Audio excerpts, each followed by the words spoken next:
dresser. Told me about her first heartbreak, might take months to forget him.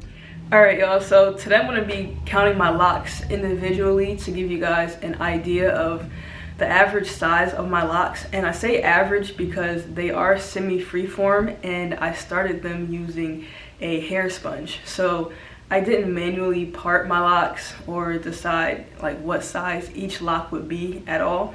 I just took a hair sponge and pretty much just let the hair sponge twist up my hair by itself. And on top of that, over the past 2 or 3 years, my locks have combined by themselves. So even though, you know, some locks may have been small or this size or that size, a lot of them did combine. So I have 2, 3, or even like 5 locks combined into one at this point. But I'm gonna go ahead and count them for you guys just so you know you can get an idea of the average size of them, and maybe if you're trying to start your own semi-freeform locks, you can get an idea of how to part them, or you know, however you do it. So I got a couple scrunchies here and I'm just gonna section. So that's that, and I got this half, and I'm gonna show you guys. So there are my little pigtails, but yeah, got 1, 2, 3, 15.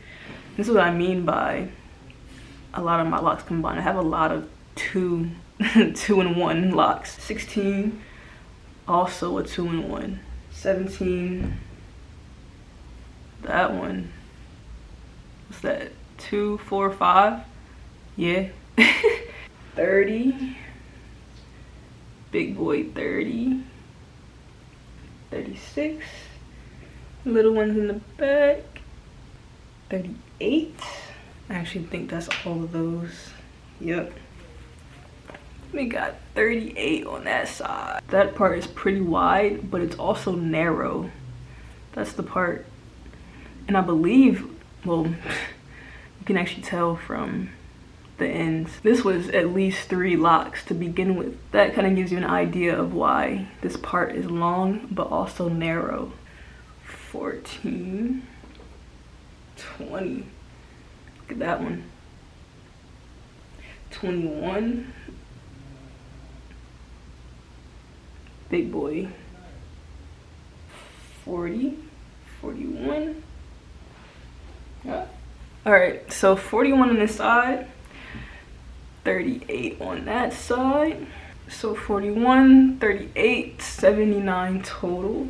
79 total locks. I did answer somebody's question on TikTok a few days ago, and for some reason I counted 76. I must have missed a couple, but the official number is 79. Went and sat down on the beach in my chair and I just tanned for like 4 or 5 hours, and it's crazy because that was the first time I've ever gotten sunburned. Even though I'm the type who loves to tan, that Puerto Rican sun really sunburned me. So the chemical reaction that happened and why it was so effective. But my advice when you're going for semi-freeform locks, if you want your hair to kind of like figure out its own parts and figure out how big the locks are going to be by themselves, definitely a good idea is to use a hair sponge to start them off instead of like twisting them yourself and, you know, parting them yourself. And also your hair will figure out how big your parts are once your locks start to combine.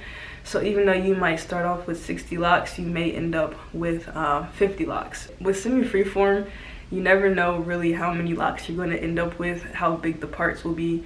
But that's the beauty of semi-freeform. You kind of give some guidance up front, or every now and then, depending on how you do your semi-freeform locks. But ultimately, your hair pretty much just does what it wants. And let me know in the comments, how many locks do you have? And are you semi-freeform, freeform, or do you maintain often? And as always, leave any questions you have in the comment section. I respond to every comment, and I'll catch you guys in the next video. Thanks for watching.